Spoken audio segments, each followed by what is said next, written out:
વાવ-થરાદ જિલ્લાના દિયોદર ખાતે 3 માર્ચના રોજ સ્વામિનારાયણ ભગવાનના ધાર્મિક કાર્યક્રમ દરમિયાન સંત કૌશલેન્દ્ર પ્રસાદ દ્વારા આપવામાં આવેલ એક નિવેદન હાલ ચર્ચાનો વિષય બન્યો છે।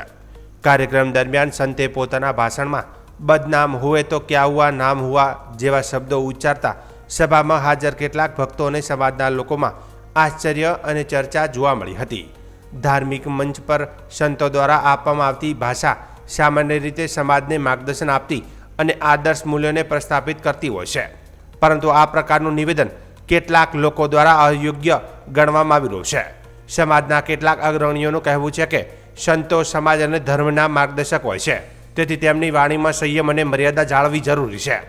ઘટનાને લઈને સોશિયલ મીડિયામાં પણ ચર્ચા શરૂ થઈ ગઈ છે કે કેટલાક લોકો સંતના નિવેદન પર પ્રશ્ન ઉઠાવી રહ્યા છે, તો કેટલાક લોકો તેનો અલગ અર્થ કાઢીને સમર્થન પણ કરી રહ્યા છે। સમાજના આગેવાનોનું માનવું છે કે સંતો હંમેશા સમાજ માટે આશીર્વાદરૂપ હોય છે અને તેમની વાણીથી સમાજને સકારાત્મક દિશા મળે તે જરૂરી છે। આવા નિવેદનોને કારણે ભક્તો અને સમાજમાં ખોટો સંદેશ ન જાય તે બાબતે પણ મહત્વપૂર્ણ માનવામાં આવી રહ્યું છે। હાલ આ મામલે સંસ્થા અથવા સંત તરફથી કોઈ સત્તાવાર સ્પષ્ટતા સામે આવી નથી, પરંતુ દિયોદર વિસ્તારમાં આ મુદ્દો ચર્ચાનો વિષય બન્યો છે। લશ્કરી સ્વભાવ છે એટલે સહન કરવું એટલે ભલે થોડું યુટ્યુબમાં આવશે, બીજું વધારે આવશે, બીજું શું છે?